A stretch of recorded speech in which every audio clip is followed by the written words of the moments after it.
about love and war. Sheridan and Maggie are in a love struggle, right? This is a love affair between two people who've been together for 10 years. And the war will be won by love. And that is what you are about to see. Thank you very much. We are taking it from the post moment, Post Malone if you will. The wedding of Maggie and Jefferson. Popping the champagne cork, we make our way to the last moment, Sheridan raising the white flag to Maggie. Mourning loss, we make our way down to the depths of hell where Maggie is going to leave Sheridan.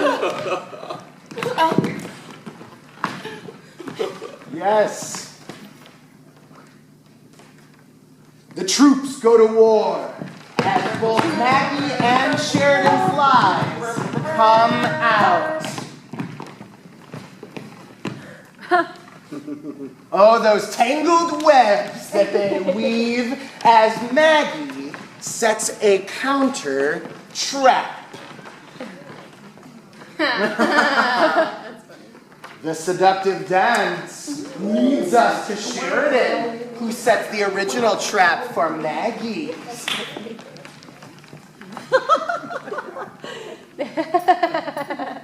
The water is about to boil as we find out that Sheridan can actually walk.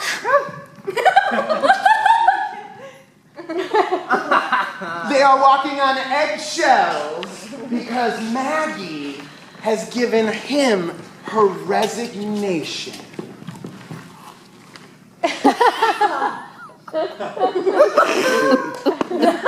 It's a victorious march, you see, because Maggie has fallen in love with Jefferson. Look at the pelvises. A resistant uprising has brewed because Sheridan has drawn the battle line.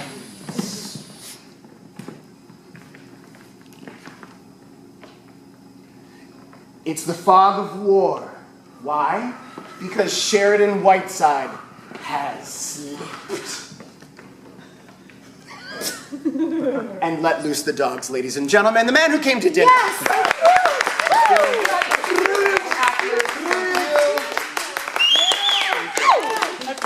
Are you going to run it forward? Of course we're going to run it forward. That's what we're going to do. Shall we run it forward? Yeah. It will be even better this time. Yep. Well, you see, something happens at the beginning of The Man Who Came to Dinner. Maybe you've read it. Sheridan Whiteside slips, which leads to the fog of war, and Sheridan, who draws the battle lines.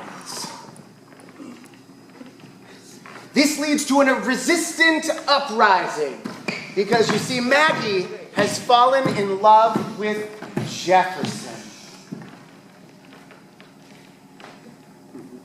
A victorious march, because you see, Maggie, she's gonna give him her resignation.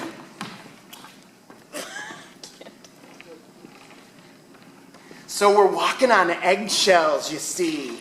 Why? Because we realize Sheridan can actually walk.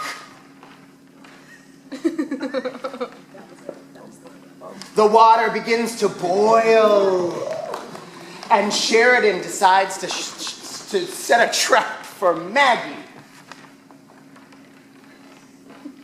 This leads to a seductive dance, thank you, Lorraine, as Maggie sets a counter trap.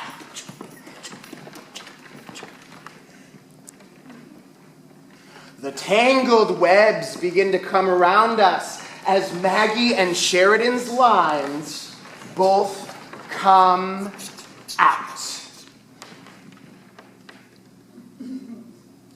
So the troops go to war. And what does Maggie do? She decides she's gonna leave Sherry. Mourning the loss, we move to the last moment where Sheridan raises the white flag.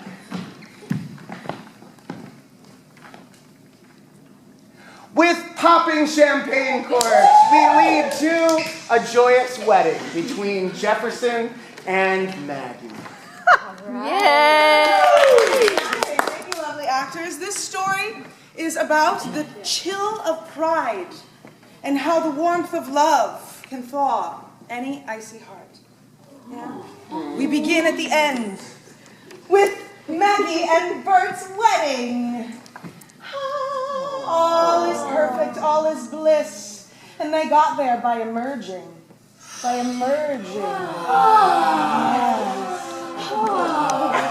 Into Whiteside and Banjo trap Lorraine. Whiteside and Banjo trap Lorraine. Ooh. But before that, the river started to thaw. The river thawed. Because before, Maggie had surrendered and resigned right here. Maggie had surrendered over here and resigned. All the way down at the bottom.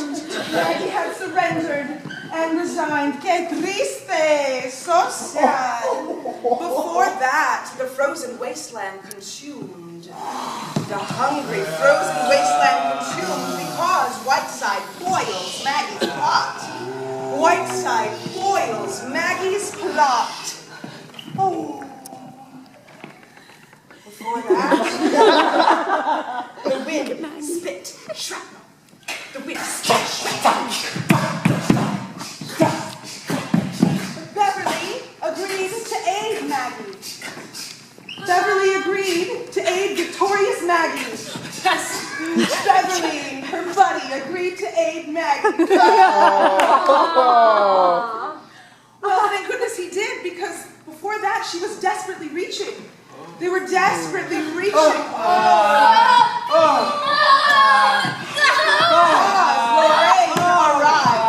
Lorraine arrived. She created the calm before the storm. The calm before the storm. You think it's good, but it's not. Because Whiteside called Lorraine to him. It didn't just happen. Whiteside called Lorraine to him.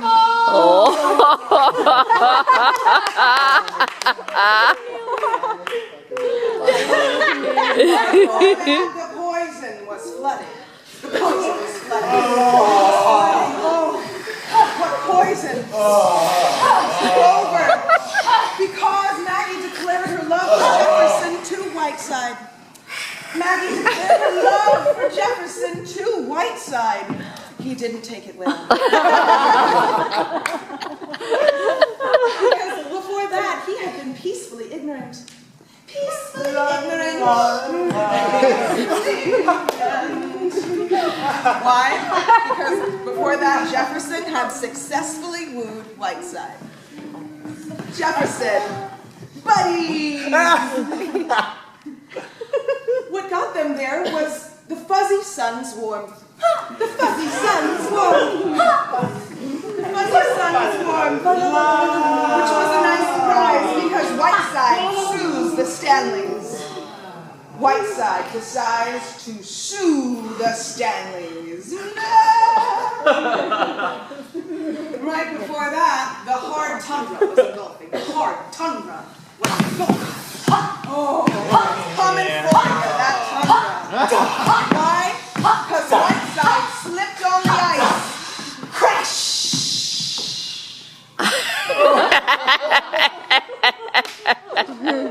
And our story began. Excellent. You want to see it the other way? Rocky? Yes, yes. All right, guys. Ready? Let's do it. Woohoo! All right. Whiteside slips on the ice. Crash! Oh, come on in, Whiteside. Slip on the ice. Yeah! Because of that, the hard tundra was engulfing. That hard tundra started to get him. Oh, no.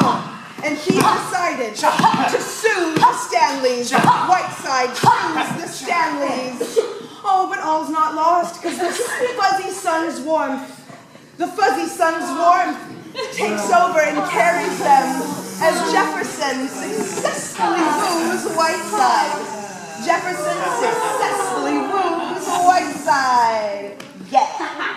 Leaving him peacefully peacefully ignorant, leaving everyone peacefully ignorant, which was a perfect time for Maggie to declare her love for Jefferson to Whiteside.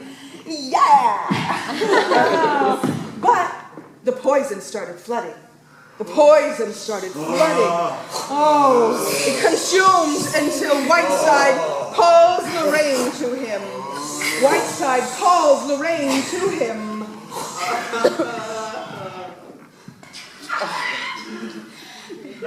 And the calm before the storm began. The calm before the storm. Oh, it's coming. It's coming. All the way until Lorraine arrives. Oh. But that left everyone desperately reaching. Desperately reaching. Maggie needed help, and she got it because Beverly agrees to aid Maggie. Friends. Oh, but the wind started spitting shrapnel. The wind started spitting shrapnel. Spitting shrapnel. Until Whiteside foils Maggie's plot. Whiteside foils Maggie's plot. Fine. Hooray, Whiteside, yeah! But the frozen wasteland started consuming. It was hungry. It was hungry and it consumed until Maggie surrenders and resigns. Poor Maggie surrenders and resigns. Oh, but alas, love breaks through and the river thaws. The river thaws and it starts rushing and flowing again. And Whiteside and Banjo trap Lorraine. Whiteside and Banjo trap Lorraine. Which allows them to emerge. And the winter thaws and the spring comes again. And love is in the air. And Maggie and Bert have their wedding. Love conquers. Yay! Neighbors, countrymen, we are about to witness the man who came to dinner. A story about perfect order in the form of perfect love versus the evil chaos that wants nothing to do with order or for love. We start at the very end of our play with a wedding and order. We move with a glowing relief, where we found peace on earth in the play where Sherry and Maggie were friends. What brought us here was some pulsing anticipation. Pulsing anticipation which came about when the Stanley set the ticking clock. They got here with their march of hope. They got here with their march of hope when Sherry and Banjo made a plan. We'll get Lorraine out of here.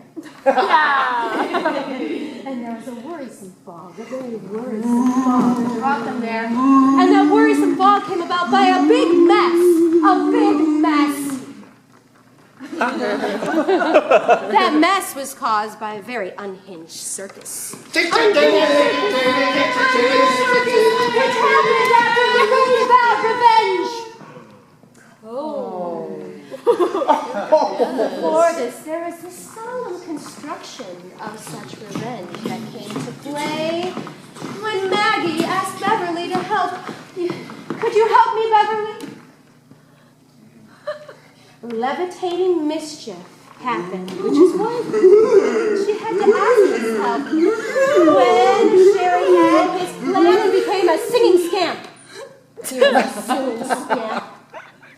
And there was a glittering frivolity. A glittering frivolity when Maggie said, I'm in love, lay off! Which came about from a bizarre colonization. A bizarre colonization. It was so bizarre. And Mrs. Stanley was just collapsing in the chaos. She was collapsing in the chaos. Hurried disbelief. The whole house was in hurried disbelief. We were in hurried disbelief when Whiteside slipped on the ice. Good.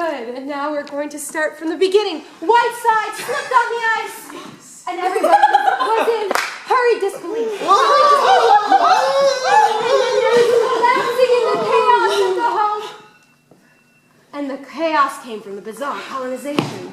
A bizarre colonization of the Stanley home. But Maggie falls in love. She falls in love with Bruce and says, I'm in love, lay off. But the house continues in its glittering frivolity. And Sherry sets a trap and becomes a sleep camp. And then we have a levitating mischief. Yes, a levitating mischief. And Maggie says, you've got to help me, Beverly. You've got to help me. Solemnly, they construct their plan in solemn construction. They construct their plan in solemn construction.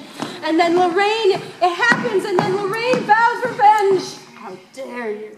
How dare you? Everything becomes an unhinged circus, whether it's Sheridan or everything becomes a big mess. A big mess. The next morning, there's only a worrisome fog left. And then Sherry and Banjo decide they have to construct a plan to get Lorraine out of here.